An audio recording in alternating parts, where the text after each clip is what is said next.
The candles in the ballroom shook as the doors flew open, and every head turned at once. Lady Eleanor Ashcombe stood frozen at the top of the marble stairs, her heart pounding so loudly she feared the whole room could hear it. She had not wanted to come.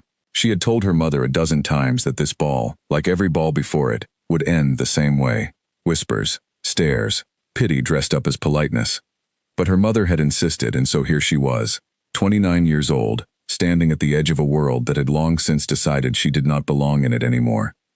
"There she is," a voice murmured somewhere below, not quiet enough. The Ashcombe girl. Still unmarried, poor thing. Eleanor kept her chin lifted. She had learned over the years that the only defense against cruelty disguised as sympathy was silence and grace. She descended the stairs slowly, her deep green gown catching the candlelight, and made her way toward a quiet corner where she could watch the evening unfold without being watched in return. It had not always been this way. There was a time, 10 years ago, when Eleanor had been the most talked-about young woman in the county. She was clever, sharp-tongued in the best way, with a laugh that filled a room and eyes that missed nothing. Suitors had lined up at her father's door. She had turned down 3 proposals before she turned 20, certain that something better, something truer, waited just beyond the next season. Then her father fell ill. Then the debts came to light. Then, one by one, the suitors stopped calling, and the seasons kept turning without her. By the time her father died, Eleanor had become the woman who managed the estate instead of attending balls, who negotiated with tenants instead of dancing with viscounts, who nursed her mother through long nights instead of writing love letters. She told herself she did not mind. Most days, she almost believed it. Tonight, however, was different from every other ball she had endured. Tonight, the invitation had come from Ravenscar House itself, and the entire county had been buzzing about it for weeks. The Duke of Ravenscar never hosted balls. He rarely left his estate at all. Rumors about him were plentiful and wild, that he had sworn off marriage forever, that he had turned away every eligible young woman presented to him, that his heart had been broken so badly in his youth that he no longer had one to offer at all. Some said he was cold, others said he was simply tired of being chased for his title and his fortune rather than for himself. Whatever the truth was, his sudden decision to open his doors had sent every mother with an unmarried daughter into a frenzy of preparation. Eleanor's own mother, frail as she was, had insisted on this one last effort. "You do not have to marry him," her mother had said, gripping Eleanor's hand with surprising strength. "You only have to be seen. You are still a beautiful woman, Eleanor. Do not let this world convince you otherwise." Eleanor had smiled and said nothing, because there was nothing kind to say in return. She was long past believing that beauty or grace could undo the arithmetic of age that society insisted on performing every time she entered a room. Now, standing near a tall window with a glass of untouched wine in her hand, she watched the young debutantes glide across the floor in their pale silks, laughing at every word spoken by eligible young men, and felt, not envy exactly, but a quiet ache for a version of herself that no longer existed. "You look as though you would rather be anywhere else," said a voice beside her. Eleanor turned, startled, and found a young woman close to her own age standing there, an amused expression on her face. She had auburn hair pinned elegantly and eyes that held a kind of tired honesty that Eleanor recognized instantly, because she saw it in her own mirror. "Is it that obvious?" Eleanor asked. "Only to someone who feels the same," the woman said, extending a gloved hand. "Charlotte Prescott. I believe we met once, years ago, at my cousin's wedding. Eleanor Ashcombe." She shook Charlotte's hand, grateful for a friendly face in a room full of curious ones. "I remember. You wore blue and refused to dance with anyone all evening." Charlotte laughed. "I still refuse, when I can help it. Dancing invites conversation, and conversation invites questions about why I am not yet married. I find it easier to stand near the punch and be forgotten. A strategy I have perfected myself," Eleanor admitted, and for the first time that evening, she felt herself relax. They talked for a while, about nothing important, about the absurdity of the ball and the strange excitement surrounding a duke who apparently could not be bothered to appear at his own event. The orchestra played on, the dancers spun beneath the chandeliers, and Eleanor began to think that perhaps the night would pass without incident after all, that she might simply stand in her corner, exchange pleasant words with Charlotte, and return home with her dignity intact. Then the doors at the far end of the hall opened, and the entire room seemed to hold its breath. He did not announce himself. He did not need to. The moment he stepped into the light, every conversation faltered, every head turned, and a ripple of whispers spread outward like water disturbed by a stone. Gideon Voss, Duke of Ravenscar, was taller than Eleanor had imagined, broad-shouldered, dressed in dark clothing that seemed almost severe against the bright colors of the crowd. His face was handsome in a way that seemed carved rather than born, all sharp lines and quiet control, and his expression carried none of the practiced charm that other noblemen wore like a second coat. He looked, Eleanor thought, like a man attending a duty rather than a celebration. "There he is," Charlotte murmured, "the elusive Duke, gracing us with his presence at last." Eleanor watched as young women near the entrance straightened their postures and adjusted their smiles, each one hoping to catch his eye. He walked past them without a glance, offering only brief, polite nods to the older guests who greeted him, his gaze distant, almost bored. "He does not look pleased to be here," Eleanor observed. "He never does," Charlotte said.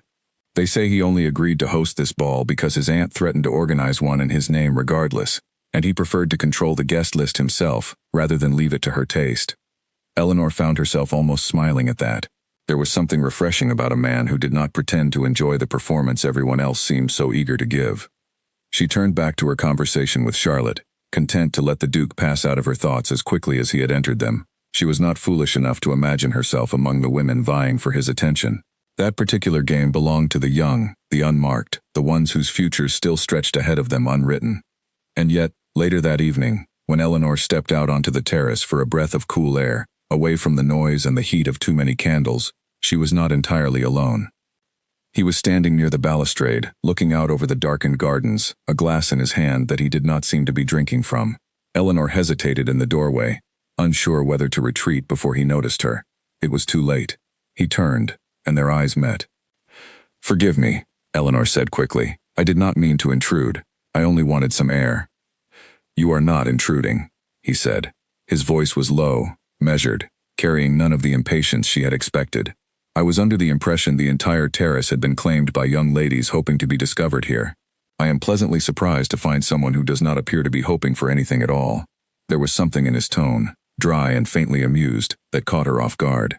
She studied him for a moment, uncertain whether he intended the remark as an insult or an observation.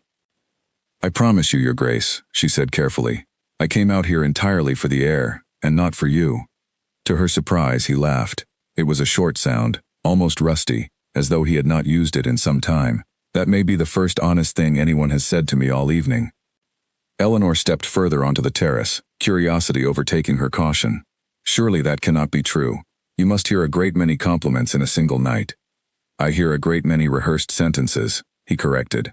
"Compliments constructed with the precision of a business proposal.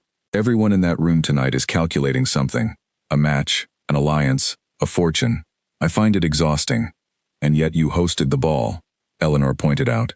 "A mistake I am already regretting," he said, though there was no real bitterness in his voice, only a tired sort of humor. "May I ask your name? I find myself unwilling to continue a conversation with a stranger, though I confess I have broken that rule for you already." "Eleanor Ashcombe," she said. Something shifted, briefly, in his expression, recognition perhaps, or simple attentiveness. "Ashcombe. I believe I once knew your father. He was a fair man, from what little I recall of him." "He was," Eleanor said softly. "Thank you for saying so."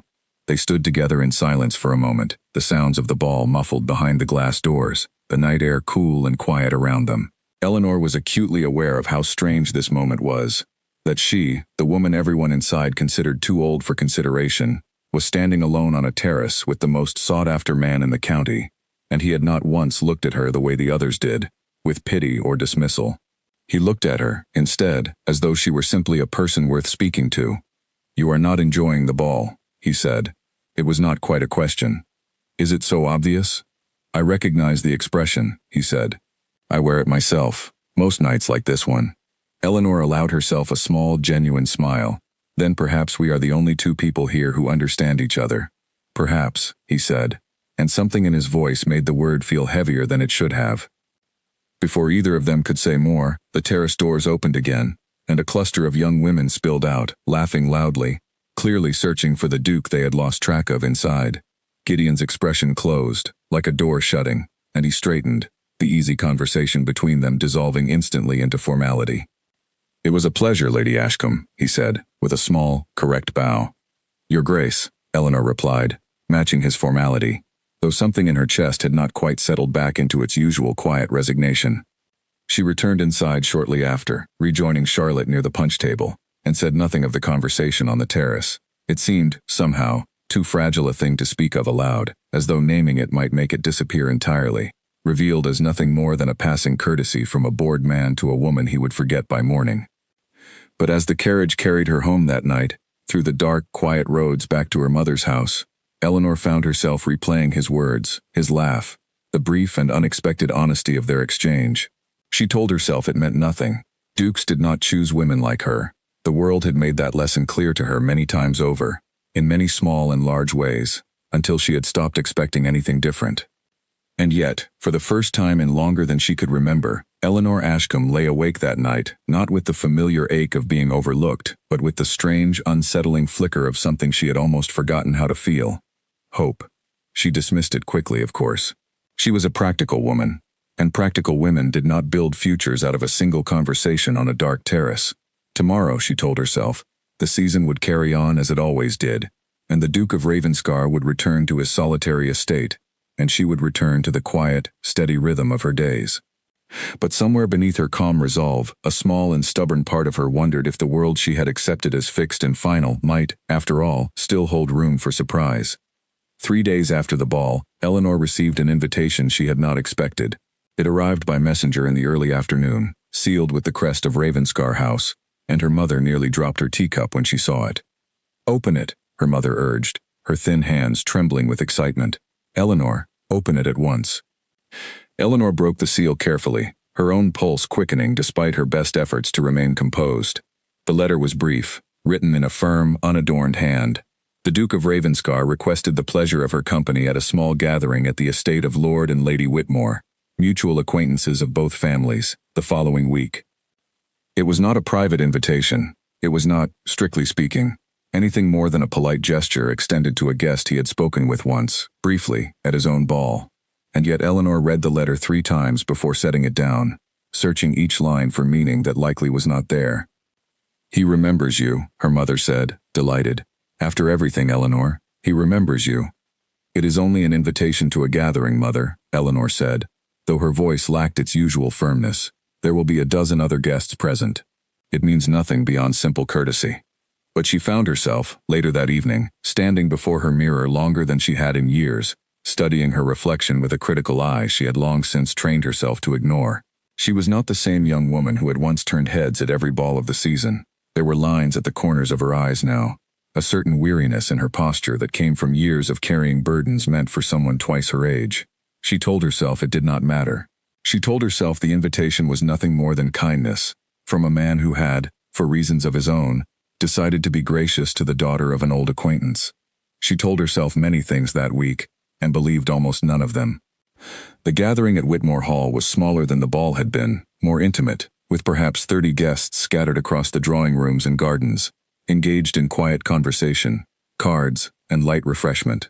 Eleanor arrived with her mother, who insisted on attending despite her frailty, determined not to miss what she was certain would be a significant afternoon. Gideon arrived later than most, as was apparently his habit, and Eleanor watched from across the garden as he moved through the crowd with the same careful, controlled distance she had noticed at the ball. He spoke to his hosts, exchanged brief pleasantries with the other guests, and gave no particular indication that he had come with any purpose beyond simple social obligation. Eleanor told herself she was relieved. She told herself this confirmed what she had already known, that their conversation on the terrace had been a passing moment, nothing more, and that she had been foolish to imagine otherwise. And then, as the afternoon wore on and the guests scattered into smaller groups across the gardens, Gideon found his way to where she stood near a hedge of white roses, apparently examining the blooms with far more interest than they warranted. "Lady Ashcombe," he said, "I was beginning to think you had not come." "I have been here the entire afternoon, Your Grace," she replied, surprised by how easily her voice found its footing despite the sudden quickening of her heart. "Perhaps you were simply occupied elsewhere." "Occupied in avoiding several conversations I had no wish to have," he admitted, a faint, dry humor in his tone. "Lady Prescott's mother has spent the better part of an hour attempting to convince me that her daughter possesses a singular talent for pianoforte, that I simply must hear demonstrated." Eleanor could not help the small laugh that escaped her. "And does she?" "I have no idea," Gideon said. "I have successfully avoided the demonstration 3 times now." They walked together along the garden path, ostensibly examining the roses, though Eleanor suspected neither of them cared much for horticulture. Their conversation moved easily from one subject to another: books, the state of the roads that spring, the absurdities of society gatherings, and Eleanor found herself, once again, struck by how different he was from the man rumor had painted him to be. He was not cold. He was careful. There was a difference, she was beginning to understand, between a man who did not care and a man who had learned, through hard experience, to guard what he cared about very closely. "May I ask you something direct, Lady Ashcombe?" he said, as they paused near a small stone fountain at the garden's edge. "You may ask," she said. "I cannot promise a direct answer in return." A small smile touched his mouth. "Fair enough. Why do you attend these gatherings, when it is clear to me that you find as little pleasure in them as I do?" Eleanor considered the question carefully before answering. "My mother believes it is important. She has not given up hope that I might yet find a match, despite the fact that most of society considers me well past the age where such hope is reasonable." "And what do you believe?" Gideon asked. "I believe," Eleanor said slowly, "that hope is a difficult habit to break, even when logic argues against it." Gideon was quiet for a moment, studying her with an expression she could not quite read. "That is, I think, the most honest thing anyone has said to me in a very long time." "You said something similar to me on the terrace," Eleanor pointed out. "Perhaps you simply attract honesty from people who have grown tired of pretending." "Perhaps," he said. "Or perhaps I have simply grown tired of everyone who does not offer it." There was a weight behind his words that Eleanor did not fully understand, a history she could sense but not yet see, and she found herself curious about the man standing before her in a way she had not allowed herself to be curious about anyone in a very long time. Their conversation was interrupted, as such conversations always seemed to be, by the arrival of other guests eager to claim the Duke's attention, and Eleanor stepped back into the role expected of her, quiet and composed, watching from a respectful distance as he was pulled once more into the performance of his title. But before he was fully swept away, he turned back to her, briefly, and said, "I hope we might speak again, Lady Ashcombe." "I would like that, Your Grace," Eleanor said, and meant it more than she had meant almost anything in years. The weeks that followed brought a series of small, accidental encounters that Eleanor slowly began to suspect were not accidental at all. They crossed paths at the lending library in the village, where Gideon claimed to be searching for a particular volume on agricultural reform, though Eleanor noticed he spent far more time in conversation with her than among the shelves. They encountered one another again at church, at a charity dinner organized by Lady Whitmore, at a small concert hosted by a family Eleanor barely knew. Each time, their conversations grew a little longer, a little easier, the careful formality between them softening into something closer to genuine friendship. Eleanor learned that Gideon had lost his older brother several years before, a loss that had thrust the title upon him earlier than he had ever expected or wanted. She learned that he had been engaged once, in his younger years, to a woman who had ultimately chosen another man of greater fortune, a betrayal that had left him deeply wary of the motives behind anyone's interest in him since. Gideon, in turn, learned of Eleanor's father's illness, the debts that had followed his death, the long years she had spent managing an estate meant for someone with far more experience and far less grief. He learned of her mother's frailty, and the quiet, patient strength Eleanor had built simply to carry her family through difficulty after difficulty without complaint. "You have carried a great deal," he said to her one afternoon, as they walked together along the edge of a lake near Lord Whitmore's property, autumn leaves drifting down around them in slow, golden spirals, more than most people your age are ever asked to carry. "I did what needed to be done," Eleanor said simply. "There was no one else to do it." "That does not make it any less remarkable," Gideon said, and there was something in his voice, low and sincere, that made Eleanor's breath catch unexpectedly. She glanced at him, surprised by the intensity in his expression, and for a moment neither of them spoke.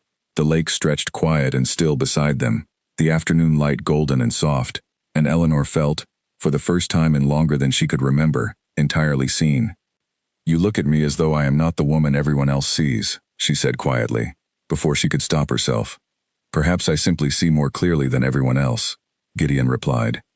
It was a dangerous thing, Eleanor thought later, to let herself believe such words. She had spent a decade building walls against exactly this kind of hope, learning through repeated disappointment that the world did not often reward women like her with happiness of this particular shape.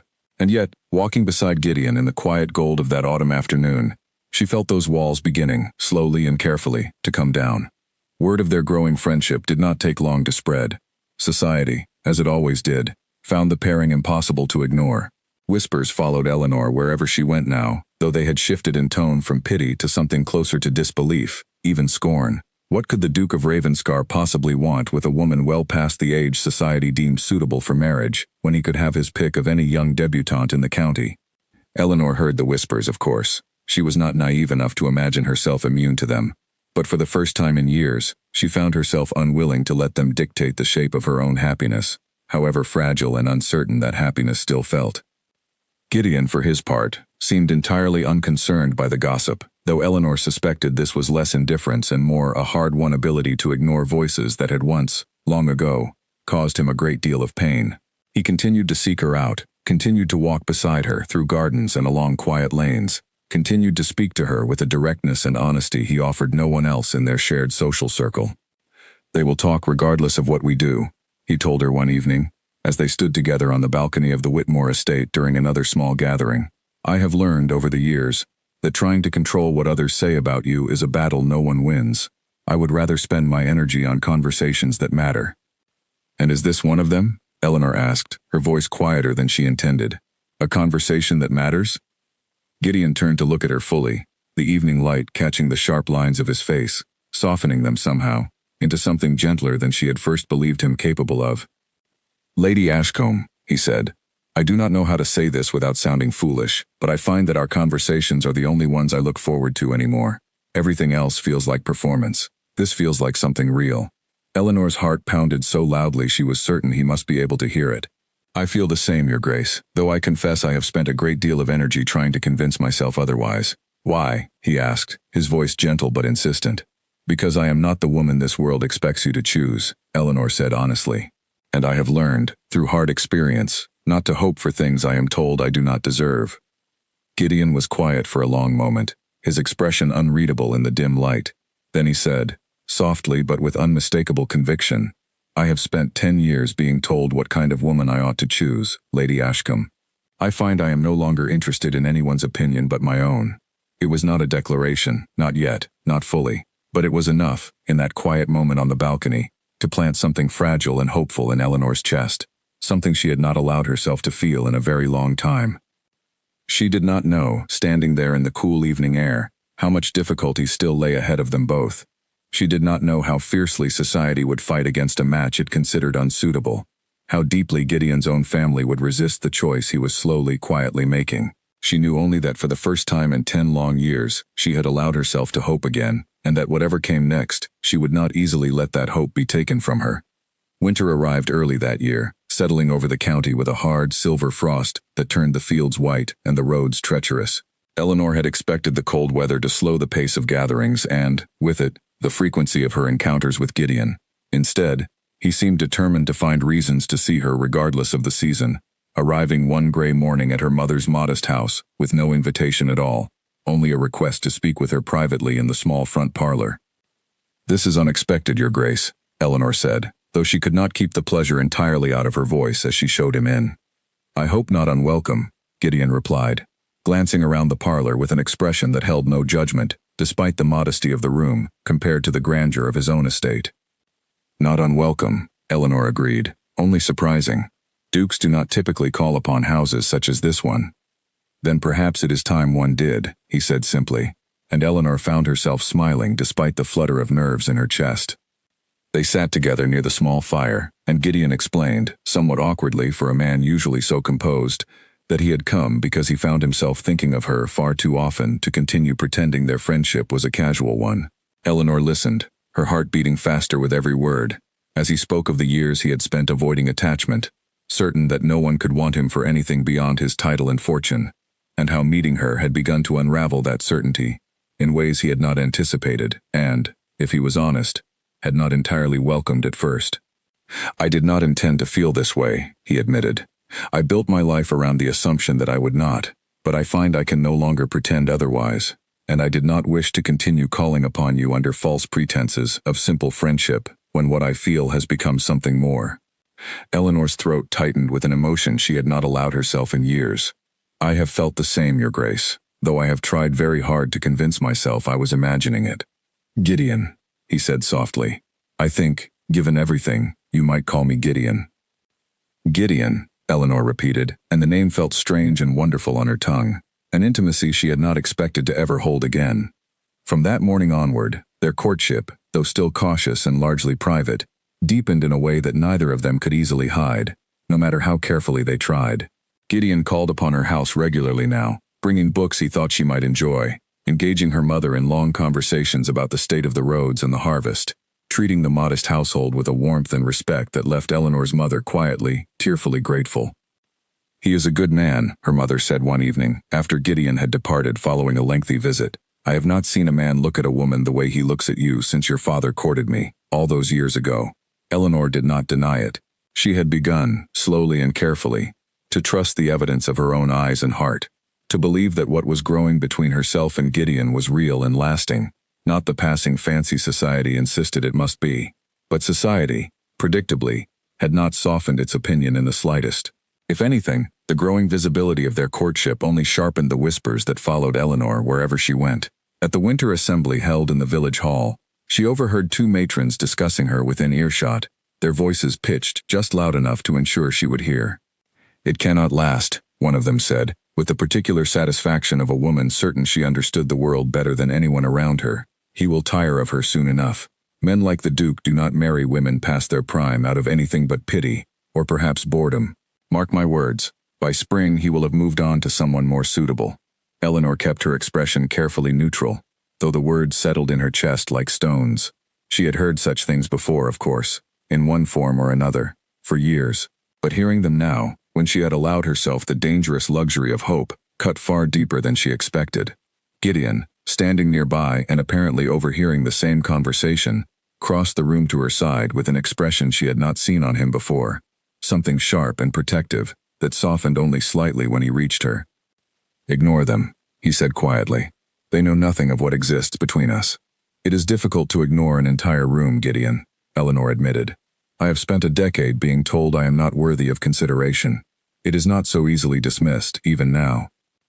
Then let me remind you as often as necessary, he said, his voice low and steady, that their opinion means nothing to me, and it should mean nothing to you either.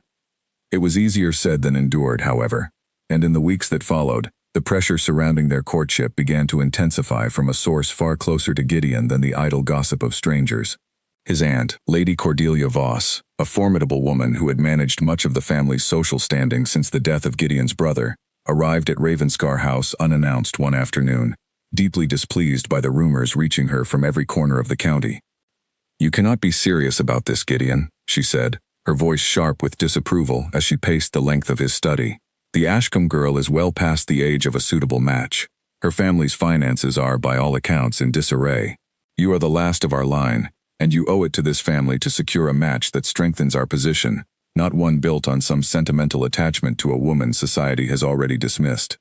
Lady Ashcombe is not merely some sentimental attachment, Gideon replied, his voice carefully controlled despite the tension visible in his shoulders. She is the most honest, capable, and admirable woman I have encountered in 10 years of searching, whether I admitted to searching or not. Admirable qualities do not secure alliances or produce the kind of match this family requires, Lady Cordelia said. There are a dozen young women of excellent family and considerable fortune who would make you a far more advantageous match. I have already begun making introductions on your behalf, regardless of your apparent infatuation. Gideon's jaw tightened. I did not ask you to make introductions. You did not need to ask, his aunt replied coldly.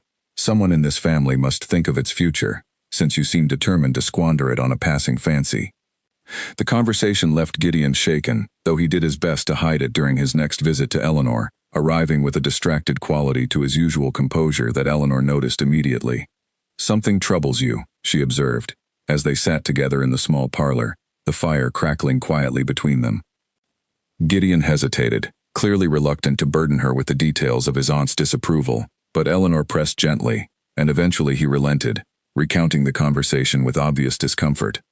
She is already arranging introductions to other women, he admitted. She believes our match unwise, and she is not alone in that opinion among my family. Eleanor felt a familiar coldness settle in her chest, the old, practiced armor she had built over years of disappointment rising instinctively to protect her. Perhaps she is not entirely wrong, Gideon, I have brought you nothing but scandal and difficulty since our acquaintance began." "Do not say that," Gideon said sharply, more sharply than he had ever spoken to her before, and then, softening immediately, took her hand in his. "Forgive me. I did not mean to raise my voice. I only cannot bear to hear you speak of yourself that way, as though you are a burden rather than the finest thing that has happened to me in years." "Your family clearly disagrees," Eleanor said quietly. "My family," Gideon said, "has spent a decade telling me what I owe them, what alliances I must secure, what kind of woman I must choose to strengthen a position I never particularly wanted in the first place. I have spent that decade obeying, out of duty and, I confess, out of fear of disappointing the memory of my brother, who would have worn this title far better than I ever will. But I find, Eleanor, that I am no longer willing to sacrifice my own happiness for obligations that bring me nothing but quiet misery." It was the first time he had spoken her given name aloud, and the intimacy of it settled over the room like warmth from the fire. Eleanor felt tears gathering unexpectedly in her eyes, and she did not try to hide them. "I am frightened, Gideon," she admitted, the honesty costing her more than she expected. "I have spent so many years accepting that this kind of happiness was not meant for me. I do not know how to trust it, even now, even with you." "Then trust me instead," Gideon said gently. "I do not ask you to trust the world, or society, or even your own doubts. Only trust that what I feel for you is real, and that I intend to prove it, regardless of what anyone else believes." Their courtship continued through the following weeks, marked now by a quiet resilience against the growing disapproval surrounding them. Eleanor met Gideon's aunt for the first time at a formal dinner hosted at Ravenscar House, an evening that tested every ounce of composure Eleanor had cultivated over the years. Lady Cordelia was polite in the strictest, coldest sense of the word, her questions carefully pointed, her observations subtly cutting, designed to remind Eleanor at every turn of the gap in age and fortune between herself and Gideon. Eleanor endured it with quiet grace, answering every question honestly, refusing to be baited into defensiveness or apology for a life she had built through hard work and sacrifice rather than privilege. By the end of the evening, she suspected she had not won Lady Cordelia's approval, but she had, perhaps, earned a measure of grudging respect. It was during this same period that a new figure entered the story, one whose presence would prove far more dangerous to Eleanor and Gideon's fragile happiness than idle gossip or family disapproval ever could. Lady Cordelia's careful introductions eventually produced a candidate she considered ideal for Gideon's hand, a young woman named Isabel Hartwell, beautiful, wealthy, and connected to one of the most influential families in the region. Isabel arrived at Ravenscar House for the first time on a crisp winter afternoon, escorted by her mother, both women dressed in the height of current fashion, and Eleanor, present at the gathering by Gideon's own invitation, watched as Isabel turned the full force of her considerable charm upon him, laughing at his driest remarks, engaging him in conversation with a practiced ease that Eleanor recognized from her own younger years, when she too had known how to command a room. Gideon remained polite but distant throughout the encounter, his attention returning again and again to where Eleanor stood. But Eleanor noticed, with a small, uneasy tightening in her chest, the calculating glance Isabel cast in her direction whenever Gideon's gaze wandered away. It was not the look of a woman simply enjoying a pleasant afternoon. It was the look of a woman assessing a rival, and Eleanor understood, with sudden and unwelcome clarity, that Isabel Hartwell did not intend to lose this particular contest gracefully. "She is quite lovely," Eleanor observed later that evening, as she and Gideon walked together along the frost-covered garden path, the sky above them clear and star-bright. "She is," Gideon agreed simply. "But loveliness has never been what I sought, Eleanor. I have told you this already, and I will continue telling you as many times as necessary until you believe it fully." "I believe you," Eleanor said, and found, to her quiet surprise, that she meant it. "I only worry about what her presence might mean for us, given your aunt's determination." Gideon stopped walking, and turned to face her fully, his expression serious in the pale moonlight. "Let me worry about my aunt, and about Miss Hartwell, and about every obstacle this world insists on placing between us. I promise you, Eleanor, that nothing said or arranged by anyone else will change what I have already decided in my own heart." Eleanor wanted, desperately, to believe him completely. But even as she nodded, even as she allowed herself to lean into the warmth of his presence beside her in the cold winter night, a small, wary part of her recognized that Isabel Hartwell's arrival marked the beginning of a battle far more difficult than any they had yet faced, one that would test not only Gideon's resolve, but Eleanor's own fragile, hard-won belief that she deserved the happiness now within her reach. The weeks that followed brought increasing tension to nearly every gathering Eleanor and Gideon attended together. Isabel seemed to appear wherever they did, always accompanied by her mother, always positioned strategically near Gideon, always armed with charm and wit sharp enough to draw attention even from guests who had no particular stake in the outcome. Lady Cordelia, meanwhile, grew bolder in her disapproval, making little effort now to disguise her preference for Isabel as a match, commenting pointedly within Eleanor's hearing about the advantages such a union would bring the family. Eleanor bore it as best she could, drawing strength from Gideon's steady, unwavering attention. From the quiet moments they still managed to steal together, despite the growing scrutiny surrounding them. But she could feel, beneath the surface of her composure, a familiar dread beginning to build, the old fear that happiness of this kind was never meant to last for a woman like her, that eventually the world would find a way to reclaim what it had briefly allowed her to hold. She did not yet know how close that fear was to becoming reality, nor how deeply Isabel Hartwell's ambition would soon threaten to unravel everything Eleanor and Gideon had so carefully built between them. The scandal broke on a Tuesday morning, arriving at Eleanor's door in the form of a printed pamphlet that a neighbor's servant had delivered with unusual urgency, insisting Eleanor see it before the rest of the village did. Eleanor unfolded the paper with trembling hands, and felt the color drain entirely from her face as she read. The pamphlet, printed anonymously but clearly circulated with deliberate care throughout the county, claimed that Eleanor Ashcombe had once been involved in a broken engagement of her own, years before, under circumstances the writer described as scandalous and dishonorable, hinting at improprieties that had supposedly led to her long years of unmarried status. The details were vague, deliberately so, designed to plant suspicion rather than provide facts, but the effect was devastating regardless. By afternoon, the story had spread through every drawing room and market stall in the village, growing more elaborate and damaging with each retelling. Eleanor knew, with sick certainty, that the claims were entirely false.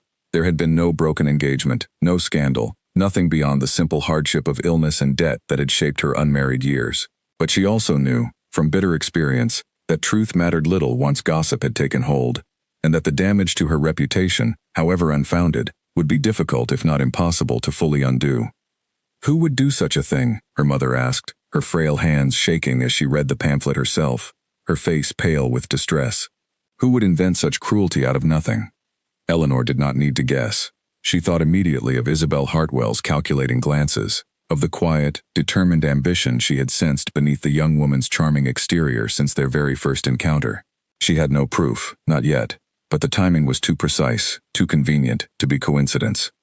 Gideon arrived at her house within hours of the pamphlet's circulation, his expression thunderous with a fury Eleanor had never before witnessed in him. "This is a fabrication," he said immediately, before Eleanor could even speak.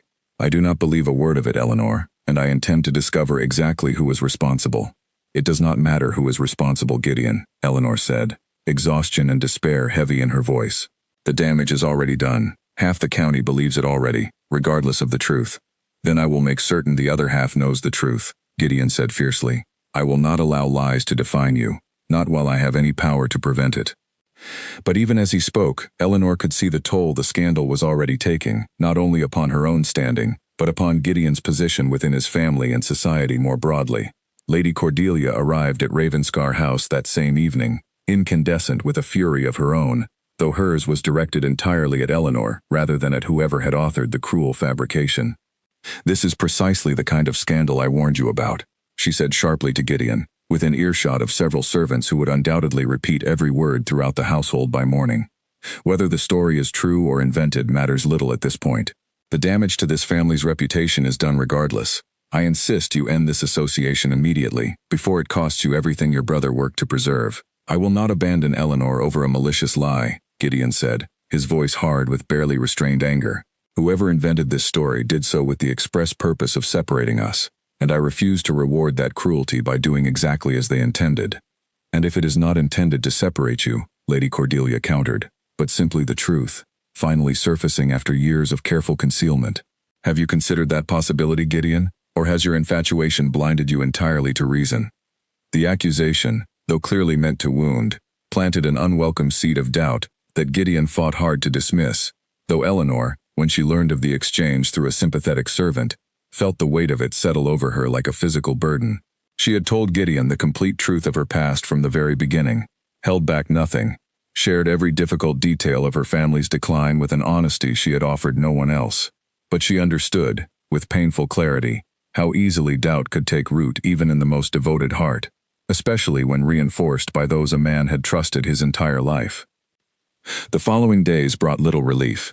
Isabel Hartwell, for her part, played her role with practiced innocence, expressing sympathy for Eleanor's situation in public while Eleanor was certain, continuing to fan the flames of scandal in private conversations designed never to be traced directly back to her. Eleanor found herself increasingly isolated, her mother too frail to offer much beyond emotional support. Charlotte Prescott, one of the few friends who remained steadfastly loyal amid the growing gossip. "You must not let them win," Charlotte said fiercely, during one of the few visits Eleanor still felt able to receive. "This is exactly what people like Isabel Hartwell want, Eleanor. They want you to retreat, to disappear, to make their cruel work easier, by removing yourself from the contest entirely. Perhaps that would be easier for everyone," Eleanor said quietly, exhaustion evident in every line of her posture. "Gideon's family will never accept me now, regardless of the truth. I have brought him nothing but difficulty since the moment we met." "You have brought him honesty and genuine affection," Charlotte corrected firmly. "Do not let a coward's lies convince you otherwise." But despite Charlotte's encouragement, Eleanor found herself sinking deeper into doubt with each passing day. The accumulated weight of years of societal dismissal, combining with the fresh cruelty of the scandal, to erode the fragile hope she had allowed herself to build. She began to withdraw from public gatherings entirely, declining invitations, avoiding even the small comforts of walks through the village that had once brought her peace. Gideon, sensing her retreat, called upon her with increasing frequency, determined to prove through consistency what words alone could not fully accomplish. But even his steady presence could not entirely quiet the doubts now taking root in Eleanor's heart, doubts that whispered, in the voice of years of accumulated rejection, that perhaps this happiness truly was not meant to last, that perhaps the world had simply found, at last, the tool it needed to reclaim what it had briefly, mistakenly allowed her to hold. Matters came to a difficult crisis one evening when Gideon called upon Eleanor's house, only to find her composed but distant, her decision clearly made before he had even crossed the threshold. "I have been thinking, Gideon," she said, her voice carefully controlled despite the pain visible in her eyes, "that perhaps it would be best if we ceased seeing one another, at least for a time." Gideon's face went pale with shock and something close to panic. "Eleanor, you cannot mean that. Not because of lies invented by someone too cowardly to attach their own name to them." "It is not only the lies," Eleanor said, forcing herself to continue despite the tremor in her voice. "It is everything, Gideon. Your family's disapproval, the scandal now attached to my name regardless of its truth, the endless comparison to women like Isabel Hartwell who bring you everything I cannot. I cannot continue watching you sacrifice your family's regard and your own reputation for a match the entire world insists is unsuitable." "I do not care what the world insists," Gideon said, crossing the room quickly to stand before her, taking her hands in his despite her attempt to step back. "I care what is true, Eleanor. And what is true is that I love you. Not the version of you society approves of, not the version stripped of scandal and hardship, but you, exactly as you are, with every difficulty and every strength that has shaped you." Eleanor's composure finally broke, tears spilling despite her best efforts to contain them.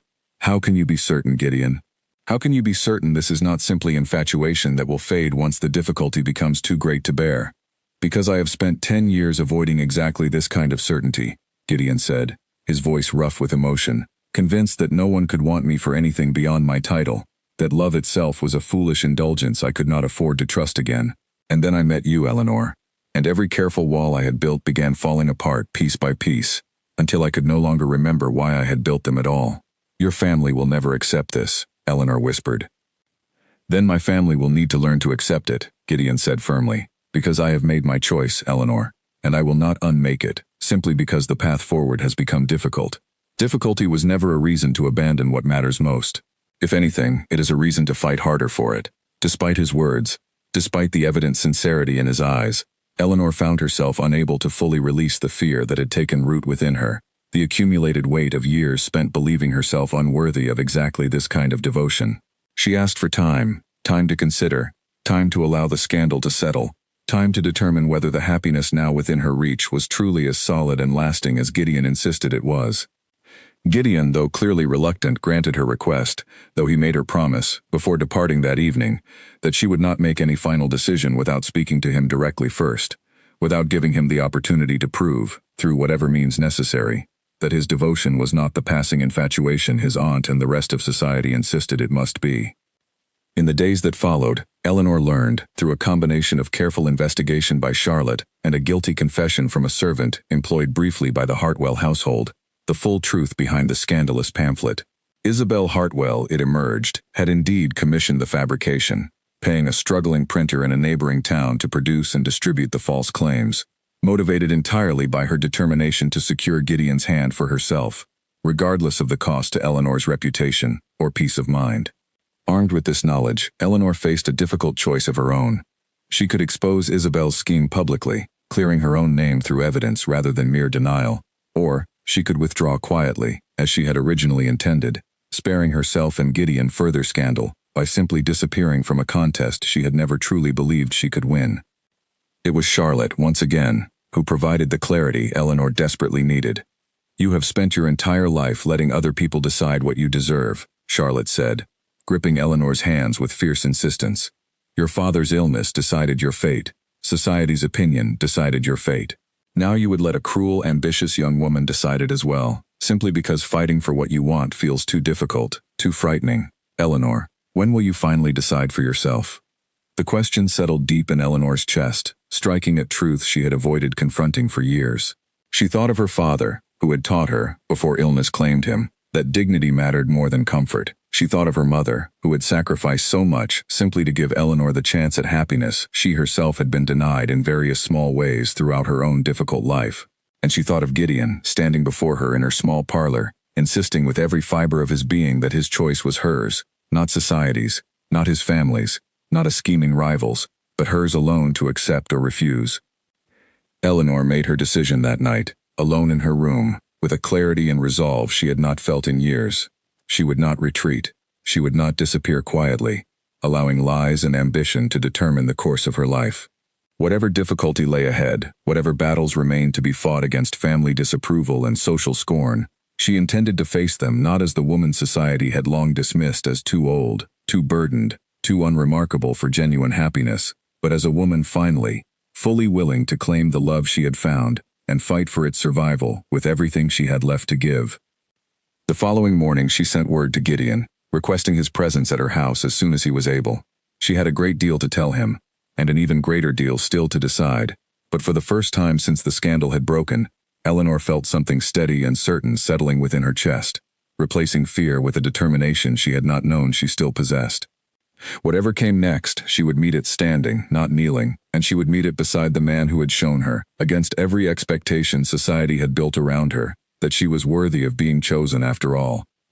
Gideon arrived within the hour, his expression a mixture of hope and careful restraint, clearly uncertain what news awaited him after Eleanor's urgent summons. She met him in the small parlor, standing rather than sitting, her posture steady in a way that immediately caught his attention. "I have discovered the truth behind the pamphlet," she said, without preamble. "It was Isabel Hartwell. She paid a printer in the neighboring town to fabricate the entire story, hoping to drive us apart before your family could fully accept our match." Gideon's expression darkened with a fury Eleanor had not seen since the scandal first broke. "I will see her exposed for this, Eleanor. Whatever influence her family holds, this cannot go unanswered." "I intend to expose her myself," Eleanor said, her voice steady with a resolve that surprised even her. "Not out of vengeance, Gideon, but because I have decided I will no longer allow lies and fear to determine the course of my life. I love you. I have loved you for longer than I have been willing to admit, even to myself, and I refuse to let a coward's scheme convince me I am unworthy of that love." Something shifted in Gideon's expression, relief and fierce pride mingling as he crossed the room to take her hands in his. "Then let us face this together, exactly as we should have from the beginning." Their plan, formed together over the following days, was simple but effective. Charlotte, through her earlier investigation, had already secured a written confession from the servant who had witnessed Isabel's arrangement with the printer, along with correspondence that made the young woman's scheme impossible to deny credibly. Gideon, for his part, arranged a gathering at Ravenscar house, ostensibly a small dinner among close acquaintances, but in truth, a carefully orchestrated setting in which the truth could be revealed before witnesses whose testimony would carry weight throughout the county. Lady Cordelia attended, of course, along with several other prominent families whose opinions had shaped much of the gossip surrounding Eleanor over the preceding weeks. Isabel arrived as well, accompanied by her mother, entirely unaware of what awaited her. Her confidence as polished and practiced as ever as she settled into conversation with the other guests. The revelation, when it came, was handled with a calm precision that left little room for denial. Gideon, standing before the assembled guests after dinner had concluded, spoke first of the scandal that had recently attached itself to Eleanor's name, describing the pain and damage it had caused, before producing the evidence Charlotte had gathered, laying out the connection between Isabel Hartwell and the printer responsible for the fabricated pamphlet, with methodical, undeniable clarity. The room fell into stunned silence as the truth settled over the assembled guests. Isabel's carefully maintained composure crumbled rapidly under the weight of exposure, her protests growing increasingly desperate as guest after guest turned toward her, with expressions ranging from shock to open disapproval. Her mother, mortified beyond words, offered hurried, humiliated apologies before ushering her daughter from the house entirely, the scandal now firmly and irreversibly attached to the Hartwell name instead. Lady Cordelia, watching the entire scene unfold with an expression Eleanor could not immediately read, remained silent throughout, though something in her demeanor had visibly shifted by the time the last of the shocked guests had departed, leaving only Gideon, Eleanor, and his aunt in the quiet aftermath of the evening. "I owe you an apology, it seems," Lady Cordelia said finally, addressing Eleanor with a stiffness that suggested the words did not come easily to her. "I allowed my concerns for this family's standing to blind me to the character of the woman actually threatening it. That was Isabel Hartwell's doing, not yours." "Thank you," Eleanor said simply, choosing grace over the satisfaction she might otherwise have taken in the moment. "That does not mean I am entirely without reservations about this match," Lady Cordelia continued, though her tone had softened considerably. "But I have observed, over these past difficult weeks, a strength and dignity in you, Lady Ashcombe, that I confess I did not expect to find. Perhaps my nephew's judgment is not so clouded as I originally believed." It was not full acceptance, not yet, but it was a beginning, and Eleanor found herself unexpectedly moved by even this small, grudging concession from a woman who had opposed her so fiercely throughout the preceding months. In the weeks that followed, the scandal surrounding Eleanor dissolved almost entirely, replaced instead by a grudging, curious respect from a society that had watched her weather humiliation and betrayal with a composure and resolve few had expected from a woman they had so long dismissed as unremarkable. Whispers continued, of course, as they always did in a world that thrived on gossip regardless of its accuracy, but their tone had shifted, curiosity replacing scorn, admiration slowly, cautiously replacing pity. Gideon, meanwhile, grew only more determined in his devotion, calling upon Eleanor with a regularity that soon left little doubt in anyone's mind regarding his intentions. He spoke openly now of marriage, no longer concerned with concealing his affection behind careful formality or measured restraint, and Eleanor, having finally allowed herself to fully trust the reality of what they had built together, welcomed his openness with a joy she had long since believed herself incapable of feeling again. The proposal, when it came, was not the grand, public spectacle society might have expected from a duke of his standing, but rather a quiet, deeply personal moment that Eleanor would treasure for the remainder of her days. Gideon brought her back to the very garden path at Whitmore Hall, where they had first walked together beneath the golden light of autumn, now transformed by the arrival of early spring, the roses beginning their slow return to bloom around the same stone fountain, where he had first asked her a direct question so many months before. "I have spent this entire courtship trying to prove to you, and perhaps to myself, that what exists between us is not a passing fancy or an act of pity, but something real and lasting," Gideon said, taking both her hands in his as they stood together beside the fountain. "I do not offer you convenience, Eleanor, nor do I offer you a compromise born of desperation or obligation. I offer you a deliberate, considered choice, made with a clear heart and full understanding of exactly who you are, every strength and every hardship that has shaped you into the woman standing before me now. I choose you, Eleanor Ashcombe, not despite the years society insists should disqualify you, but because of the remarkable strength and grace those years have given you. Will you do me the honor of becoming my wife?" Eleanor's tears fell freely now, tears of a joy she had long since stopped believing herself capable of experiencing, and she nodded before she could even find the words to answer aloud. "Yes," she finally managed, her voice thick with emotion. "Yes, Gideon, I will marry you, not because the world has finally decided I deserve this happiness, but because I have finally decided it myself." Their wedding took place that summer, a celebration attended by family, friends, and a surprising number of society's most prominent families, many of whom had spent the preceding year whispering doubts about the very match they now gathered to witness. Lady Cordelia, present among the guests, watched the ceremony with an expression that had softened entirely into genuine warmth, her earlier reservations dissolved by months of witnessing Eleanor's steady, quiet strength firsthand. Charlotte stood beside Eleanor throughout the ceremony, her own eyes bright with tears of happiness for the friend who had supported her through so much difficulty in return. Eleanor's mother, frail but radiant with joy, watched her daughter exchange vows with a happiness that seemed, for the first time in years, entirely free of worry or grief. As Eleanor and Gideon exchanged their final vows beneath the summer sun, surrounded by roses in full, glorious bloom, Eleanor found herself thinking back over the long, difficult years that had led her to this single, perfect moment, the years of quiet dismissal, of whispered pity, of hope repeatedly deferred and nearly abandoned entirely. She thought of the woman she had been at the top of those marble stairs, uncertain and resigned, expecting nothing more from the evening than another quiet reminder of her diminished place in society's eyes. That woman, she realized, could never have imagined the path that had led her here, to this garden, to this man, to this life built not on society's narrow definition of worthiness, but on honesty, resilience, and a love that had proven, against every expectation, strong enough to weather scandal, disapproval, and deliberate cruelty alike. She was no longer the woman society had called too old for love. She was simply, finally, entirely herself, chosen not out of convenience or pity, but deliberately, completely, by the one man who had seen her clearly from the very beginning, and had never once looked away. And as Gideon leaned forward to seal their vows, the assembled guests erupting into warm, genuine applause around them, Eleanor understood, with a certainty that settled deep and permanent in her heart, that some of life's most remarkable happiness arrives not when we expect it, nor when the world believes we deserve it, but precisely when we finally, fully choose to believe we deserve it ourselves.